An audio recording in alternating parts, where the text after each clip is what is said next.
Então, gente, dando sequência aí à aula, né? Sei que ficou um pouquinho grande, né? Porque tento fazer um resumo mais bem detalhado, né? Justamente para provas discursivas também. Então, seguindo aí. Princípio das partes, né? Vamos ver que princípio é esse. O direito de presença do réu é um desdobramento do princípio da ampla defesa. Então, o direito de presença do réu, dele estar presente em todos os atos processuais, é um desdobramento de quem? Do princípio da ampla defesa, que é o quê? Que é somente para o réu. O princípio da ampla defesa é inerente ao réu. Logo, decorre de quem? Do devido processo legal. Então, o direito de presença do réu decorre do princípio da ampla defesa, que é uma garantia do devido processo legal. Em sua vertente, a autodefesa, franqueando-se ao réu a possibilidade de presenciar e participar da instrução processual, auxiliando o quê? Seus advogados, caso seja necessário, na condução e direcionamento dos questionamentos e diligências. Um HC que foi aí, né? Então, o princípio das partes. O direito de presença do réu é um desdobramento do princípio da ampla defesa, que é uma garantia do devido processo legal, que a ampla defesa é inerente ao réu. Que em sua vertente, a autodefesa é a possibilidade que o réu tem de presenciar e participar da instrução processual de todos os atos do processo, auxiliando seus advogados nos questionamentos e nas diligências. Vedação da prova ilícita. Vedação da prova ilícita. Temos aí o artigo 5º, inciso 56 da Constituição, que nos diz o seguinte: são inadmissíveis no processo as provas obtidas por meios ilícitos. São inadmissíveis no processo as provas obtidas por meios ilícitos. Por meios. A prova é legal ou não? Mesmo a prova sendo legal. Porém, o meio que foi conduzido essa prova é um meio ilícito. Então, são inadmissíveis no processo as provas, sendo legal ou não a prova, obtidas pelo meio. Qual foi a forma de se obter essa prova? Conduziu coercitivamente para prestar provas ali no interrogatório. O meio que foi feito é ilícito. Logo, é inadmissível no processo. Toda prova que atinja de maneira direta e indireta garantias processuais são consideradas provas ilícitas. Toda prova que atinja de maneira direta ou indireta as garantias processuais são consideradas provas o quê? Ilícitas. E devem ser do quê? Desentranhadas e inutilizadas no processo. Toda prova que atinja de maneira direta e indireta garantias processuais, estas provas são ilícitas pelo meio no qual foi formulada e devem ser desentranhadas e inutilizadas no processo. Temos a exceção. Tudo tem uma exceçãozinha. Essa exceção aqui é bastante. Segundo a doutrina, em relação às provas ilícitas, ou pelo meio que ela foi conduzida, quando esse tipo de prova for a única para inocentar o réu, então o STF já bateu o martelo, né? Que a prova é ilícita, foi feita de um meio ilícito, mas é a única prova que absolve o réu, então ela é aceita. É a única prova que condena o réu, ela não é aceita. Então, nunca para prejudicar o réu, mas sim para beneficiar. Logo, a prova ilícita, ela não é in manum parte, e sim in bona parte. Ou seja, ela beneficia o réu, logo ela poderá ser utilizada no processo. A exceção é que, segundo a doutrina em relação às provas ilícitas, ela pode ser usada no processo para beneficiar o réu, porém para prejudicar jamais. Jamais se utiliza uma prova ilícita para culpar o réu. Então nós temos aqui o artigo 157 que cai bastante. São inadmissíveis, devendo ser desentranhados do processo, as provas ilícitas. Barrinha aqui. São inadmissíveis, devendo ser desentranhadas do processo, as provas ilícitas. Assim entendidas, as obtidas em violação às normas constitucionais ou legais. Parágrafo 1º. São também inadmissíveis as provas derivadas das ilícitas. Conhece lá a teoria do fruto da árvore envenenada, né? Se um fruto está envenenado, então toda aquela árvore estará envenenada. Se uma prova está envenenada, todas as provas estarão envenenadas em decorrência daquela prova. Salvo quando não evidenciado nexo de causalidade entre uma ou outra. Então a prova tem que ter relação com aquelas outras provas que estão contaminadas. Se não tiver relação, em relação à prova contaminada, a outra fica. Mas se tiver alguma relação de causalidade com a prova contaminada, todas irão para o ralo. Ou quando as derivadas puderem ser obtidas por uma fonte independente das primeiras. Se as derivadas que foram lá decorrentes lá da prova ilícita, se tiver como ser por outro meio, sem ser da prova ilícita, aí beleza. Por exemplo, é considerada uma prova derivada da ilícita uma interceptação telefônica clandestina, que permite à autoridade policial tomar conhecimento da existência de uma testemunha, que possa incriminar o acusado. Então está lá a interceptação telefônica clandestina, não autorizada pelo juiz, e ele soube de uma testemunha para incriminar o malandro. Contudo, tal prova poderia ser aceita, se restar comprovado que as autoridades policiais iriam ter conhecimento dessa testemunha de outra forma, a não ser pela gravação, pela interceptação telefônica clandestina. Exemplo, quando estamos diante de um homicídio, o namorado, fulano, coloca uma câmera escondida no quarto da namorada, Cicrana. A Cicrana, né, leva outro rapaz, Joãozinho Silva, em sua casa até seu quarto. E o corno do fulano, né, botou uma câmera no quarto da Cicrana para ver qual era a situação. Onde Silva pega a menina e mata ela, né? Porém, o namorado, o corno, chifrudo fulano, é o principal suspeito. Ele fala, não sou homicida, eu sou corno. Ele falando. Fulano. E a câmera é o único meio de prova para provar a sua inocência. Porém, a prova é ilícita. Por quê? Ele botou a câmera ali sem consentimento de Cicrana. Porém, é o único meio de inocentar ele, sendo corno. O juiz poderia utilizar uma prova ilícita no processo para beneficiar o acusado? Olha aí, uma questão discursiva, né? O juiz poderia utilizar uma prova ilícita no processo para beneficiar o acusado? Sim, de boa. Você está estudando aqui com a gente, você vai responder essa prova discursiva aí, essa questão discursiva de boa. Então, a rigor, doutrina e jurisprudência têm admitido a possibilidade de utilização de prova ilícita no processo quando ela for produzida em benefício do réu, ou seja, em bona parte, né? É uma prova ilícita pró-réu e nunca para prejudicar o réu. E por isso, por conta do princípio da proporcionalidade, uma vez que o direito de defesa e o princípio da presunção da inocência devem preponderar no confronto com o direito de punir. Respondeu isso, meu querido? O examinador, pô, esse cara é bom, hein? Onde é que esse cara estudou? Esse cara é bom. Pode sim usar a prova ilícita no processo penal. A rigor, doutrina e jurisprudência têm admitido a possibilidade da utilização de prova ilícita no processo quando ela for produzida em benefício do acusado, em bona parte, prova ilícita pro réu. E por conta disso, e por conta do princípio da proporcionalidade, uma vez que o direito de defesa e o princípio da presunção da inocência devem preponderar no confronto com o direito de punir. Ou seja, não é proporcional, né? Não é razoável. Então, de acordo com o princípio da presunção da inocência, né? Em confronto ali com o direito de punir, você solta o malandro. Por quê? Mesmo a prova sendo ilícita, está comprovado que não foi ele. É corno, mas não foi ele. Por exemplo, uma pessoa acusada injustamente pela prática de um homicídio grava clandestinamente uma conversa telefônica na qual a terceira pessoa confessa a prática de tal crime. Beleza. Então, paramos por aqui. Uma pessoa acusada injustamente pela prática de um homicídio grava clandestinamente uma conversa telefônica. Então, foi acusado injustamente pela prática de um homicídio e está gravando a conversa de B e C, na qual a terceira pessoa confessa o quê? A prática do crime. C confessou, né, para B o crime. Diante dessa prova, é lógico que A vai mandar brasa.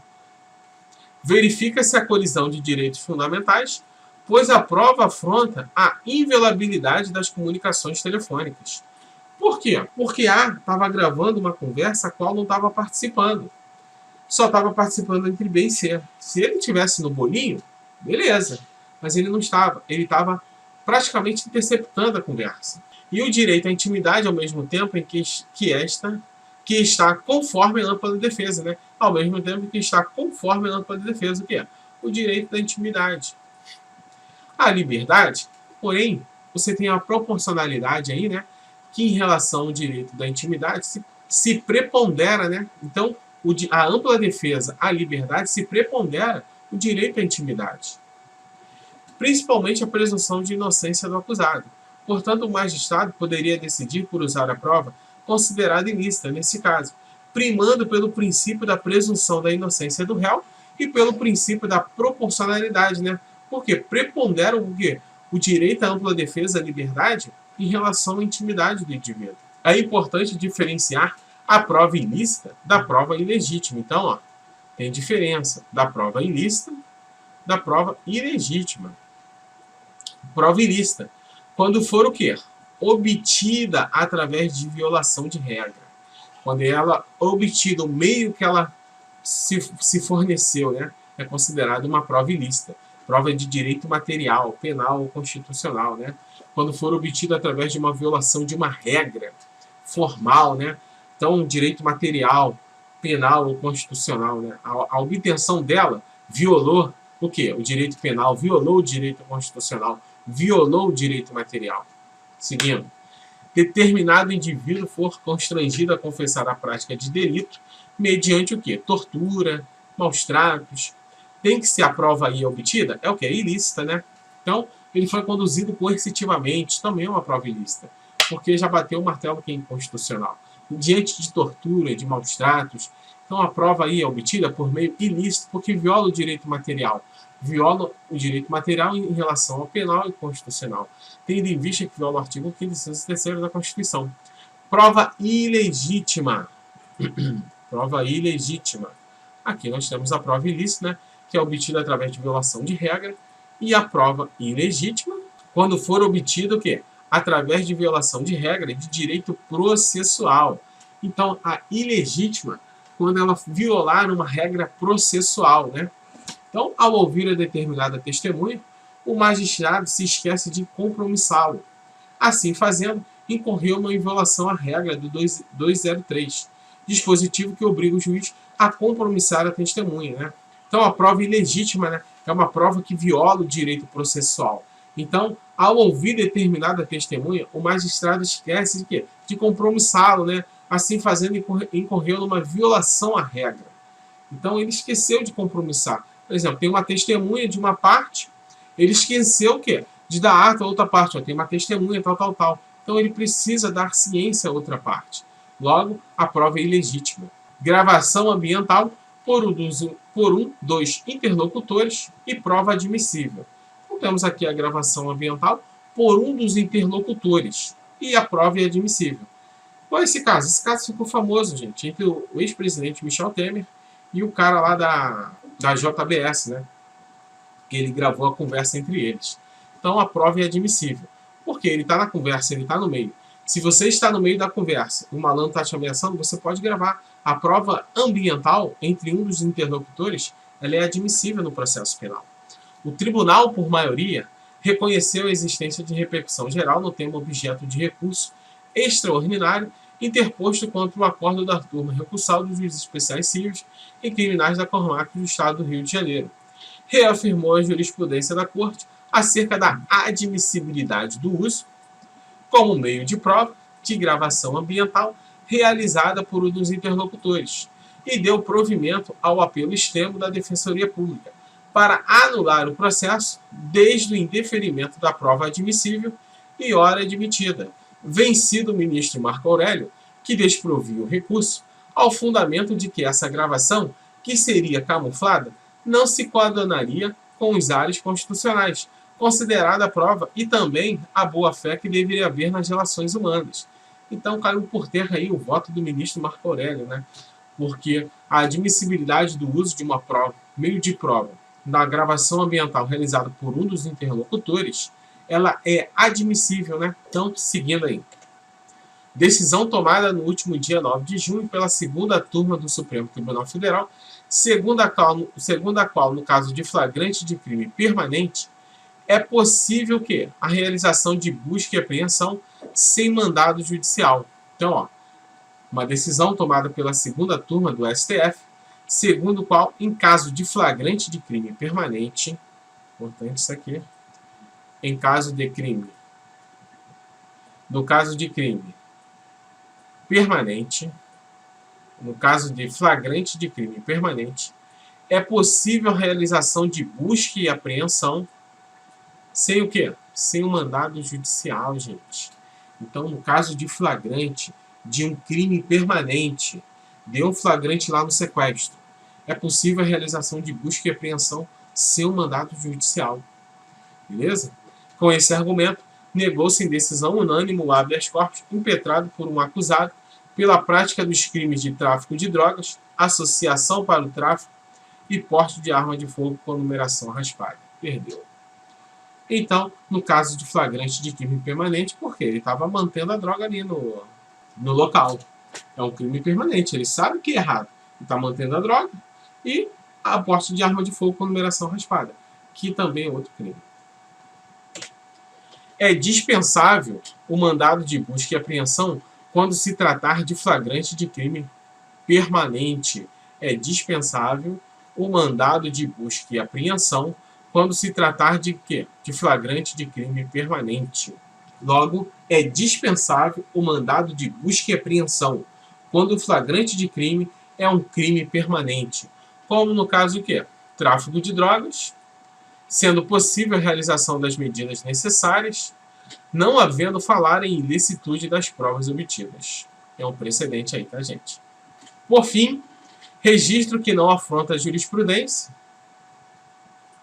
do STF, o entendimento emanado do acórdão proferido pelo STF no sentido de que é dispensável o mandado de busca e apreensão quando se tratar de flagrante de crime permanente, como no caso de tráfico de drogas, sendo possível a realização das medidas necessárias, não havendo falar em ilicitude de provas obtidas.